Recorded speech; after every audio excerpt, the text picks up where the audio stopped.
Nice to be here. I came from Moscow yesterday. I was talking at a conference of positive psychology there, and I had two of my books with me, and I had some problems at the security because they were too heavy. My luggage was too heavy, so I bought 2 bottles of vodka, and I had to leave one of my books there, and I had to drink 1 bottle of vodka, otherwise I could not leave the country. So if I'm a bit disturbed, it's about the vodka. I just have 25 minutes, and tomorrow I give a workshop for 2 hours. So if you want to join us tomorrow, there is still some place to join us tomorrow morning. So I'm looking forward to meet you for more, because 25 minutes is very short. I'm an ambassador of happiness and quality of life, so I'm traveling the world on happiness, because I've written a book on happiness in which I asked 100 professors or experts in happiness to tell me in 1,000 words what we know about happiness. And some of them are here today. I'm quite glad to meet them over here. And you did a wonderful job in Bulgaria to organize these days of happiness. It's great. The European chairman, Herman van Rompuy, has given my book to all world leaders for New Year. So Barack Obama has got it, and Putin has got it, and everybody has got it as a positive message, saying that, well, he says, I know that the cynics will immediately dismiss these proposals as naive, but positive thinking is no longer something for drifters and dreamers. It has become a science. It's not only something we dream about. I'm not traveling the country in a car full of balloons. It's not about sunsets, sunflowers. It's about science. It's something we really know. And when I was coming to Bulgaria, I was really amazed to read about your country and to know about you and about your events. And my wife is a school teacher, and she's teaching English. And she was correcting the essays, and I'm living in a small village in Belgium. And there is one Bulgarian girl in her classroom, and she's 16, and she had to write an essay. And the title of the essay was, I'm proud of. I'm proud of. And some people write, I'm proud of my dog, I'm proud of my house. But she had written a text, I'm proud of being a Bulgarian. And I want to read this short text. It's a girl of 16, she's just 2 years in Belgium, living in our village. And she writes, I'm proud to be Bulgarian. Bulgaria is such an old country. It's more than 1,000 years old. And in this period, we have made a lot of history and have set foot all over the world. Bulgarians are known for their patriotism, and I've got to say, I'm no exception. We are all expected to know about our history, and that's not boring at all. We have so many heroes who have fought for our land, like Vasilevsky, for example, who fought to his last breath to free Bulgaria from the claws of the Ottomans. We have led a lot of wars, but we have never lost our flag. We were one of the few countries who managed to keep all their Jews alive at the time of the Holocaust. Bulgaria might not be the most popular country in Europe, but we definitely have a lot to tell. I'm extremely proud to be a Bulgarian, and I miss my country and the people over there all the time. I wish them all the happiness they deserve, and I'm proud of them. Maria Petrova, 16 years old. Wow. It's wonderful when you're proud of your country. That's one of the things that makes people happy, that you're proud of your own history. I myself, I was born in a very small village in Belgium, and there even was no school at that time. My father built one. And my father was a salesman in small grocery shops, and we were traveling the country and in small grocers selling things. And when I was a kid of 4 or 5 years old, he took me with him, and they turned an old vegetable box upside down, and I was allowed to recite some poems and standing on it, and then I got an ice cream. I've got lots of ice creams in my youth. And when I'm traveling the world now, talking on happiness, in fact, I'm just doing the same. What have they done over here? They have turned a vegetable box upside down. I'm standing on it, I'm reciting a poem, and hopefully I get an ice cream. That's the way it works. We all become who we are, thanks to empowerment, thanks to what people say that we're good in. And so they told me, you're good in reciting poems. So I started reciting poems and traveling the world and writing. So,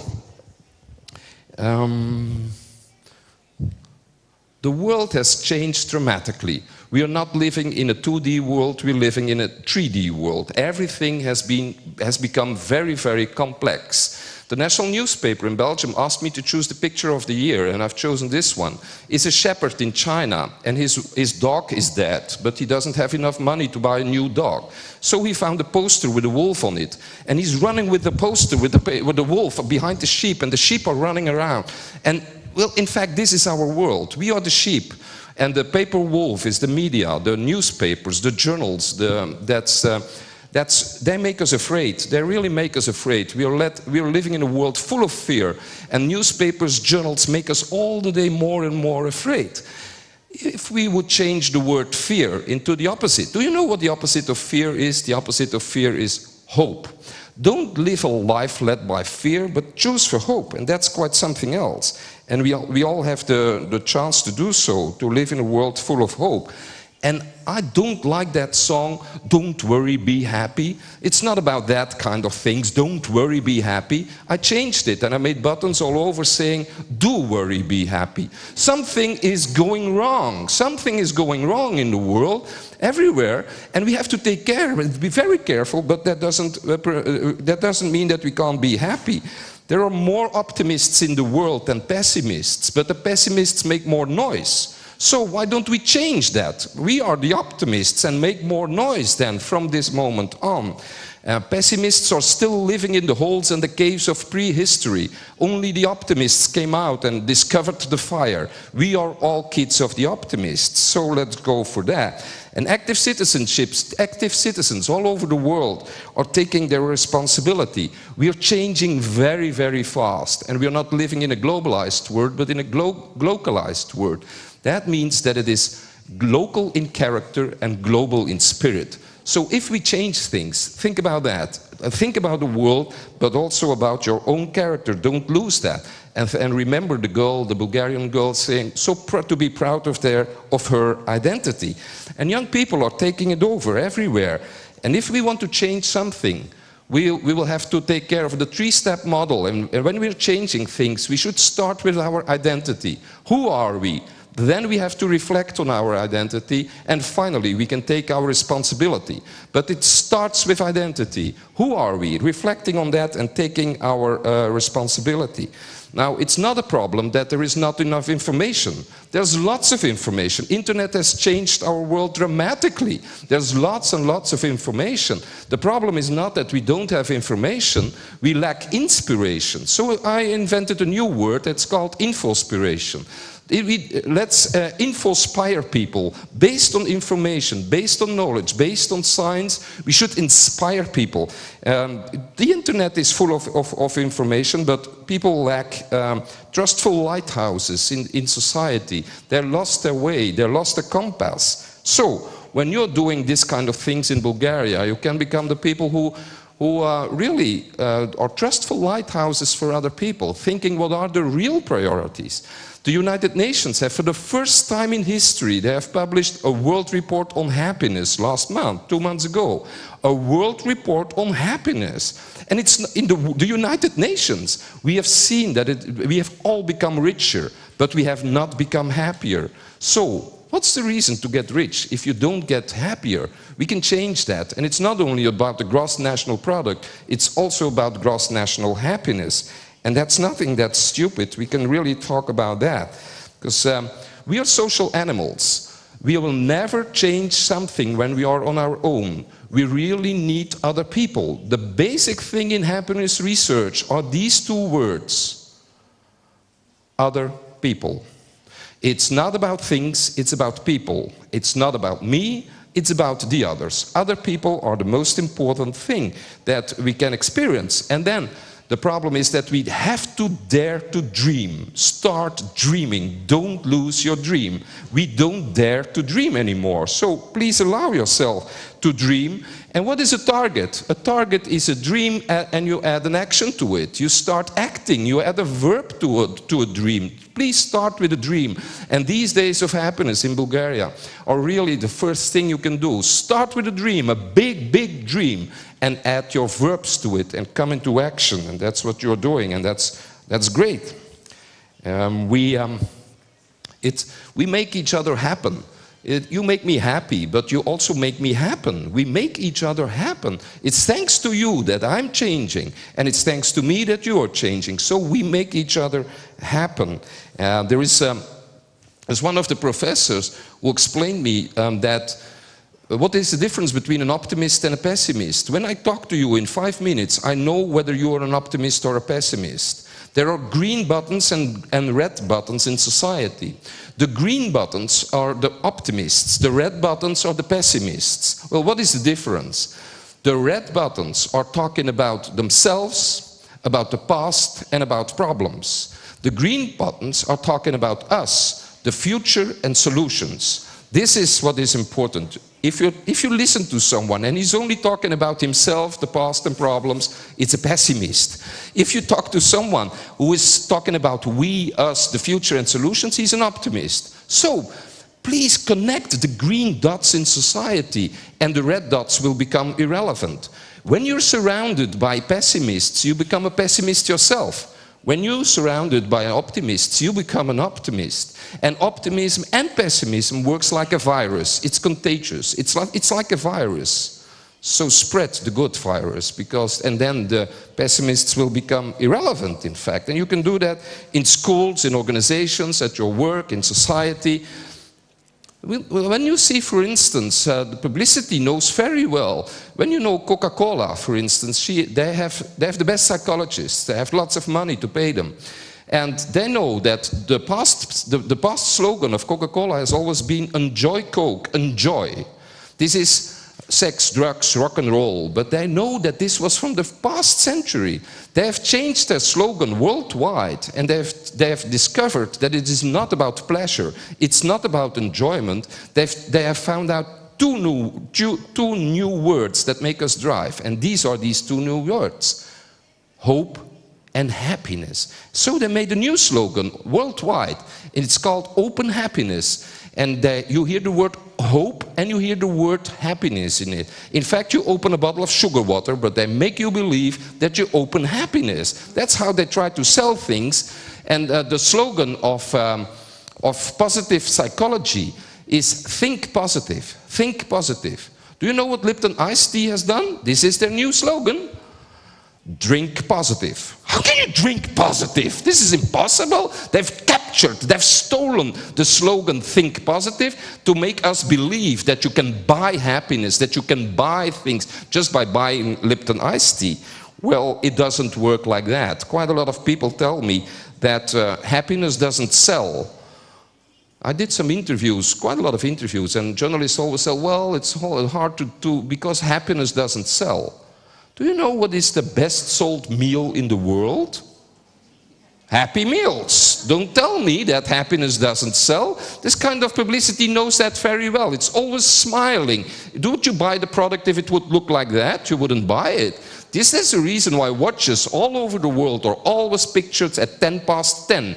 Would you buy it if it would be 6:20? You wouldn't buy it. This is the watch of the pessimist. You will never buy it. So psychologists and publicity know very well that happiness sells very well. So it makes us dream, it makes us think, it makes us move.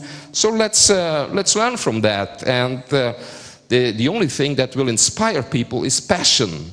If we are working on happiness, we should be working on passion. And passion is something like fire. And when you need fire, you need three things. You need the material, this is society. You need oxygen, that's a kind of meeting that you are having here. You get oxygen here. And then you need the third thing. It's not enough to have the material and the oxygen. What is the third thing?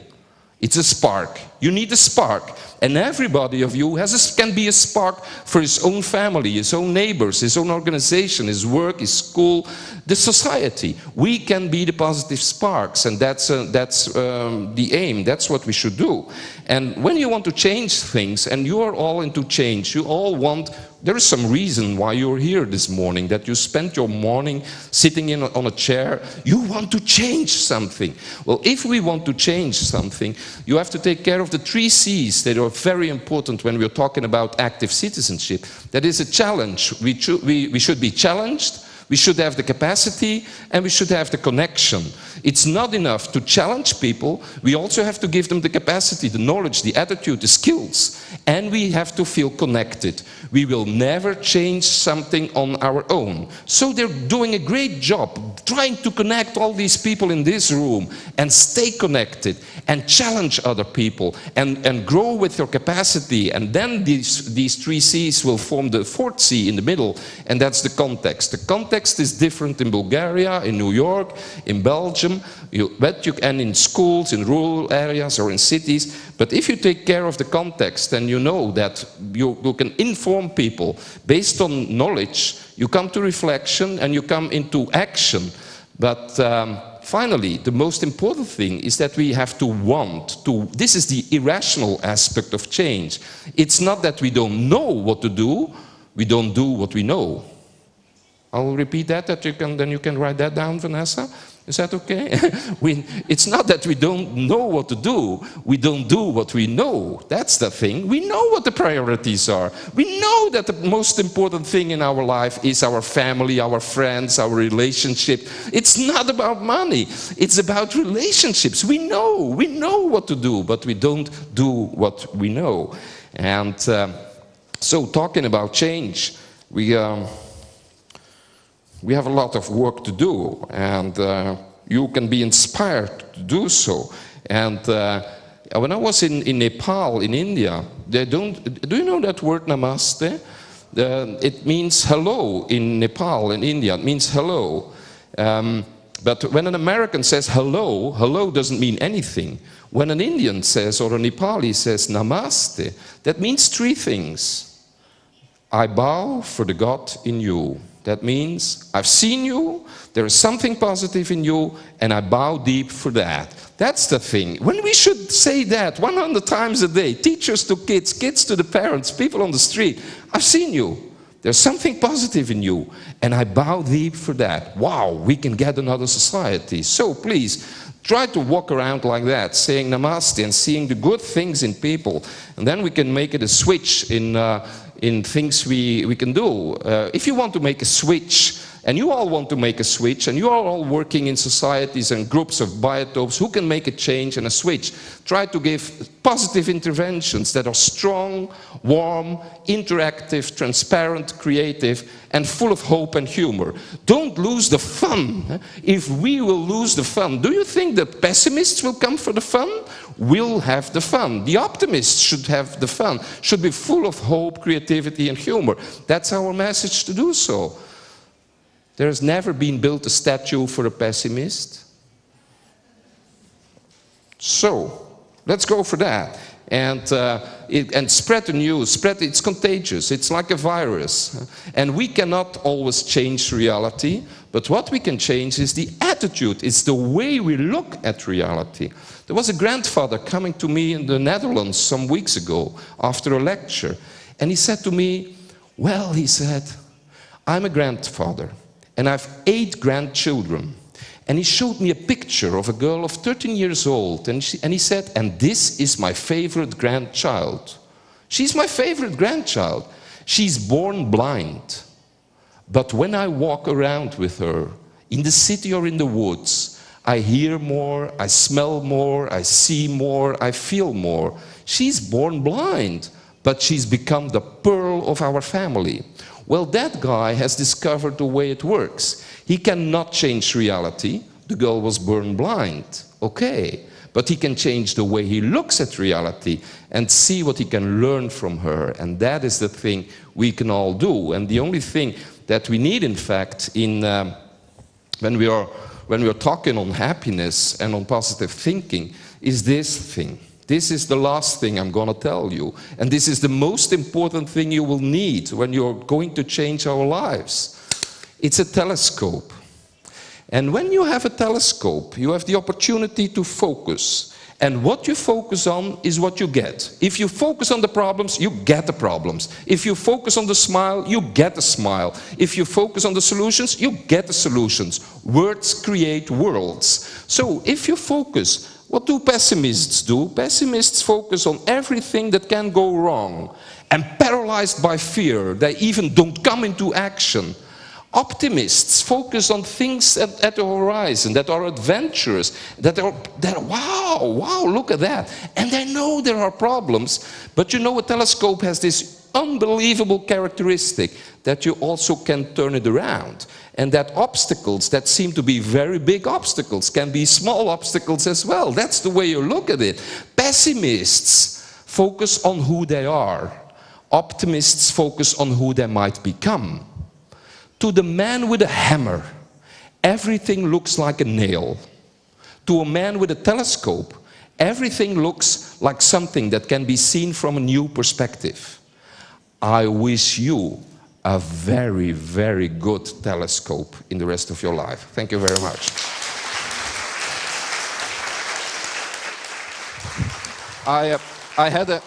I had a problem yesterday at the security in Moscow. They saw my luggage and they said, I had to open my luggage in Moscow to say, what's this?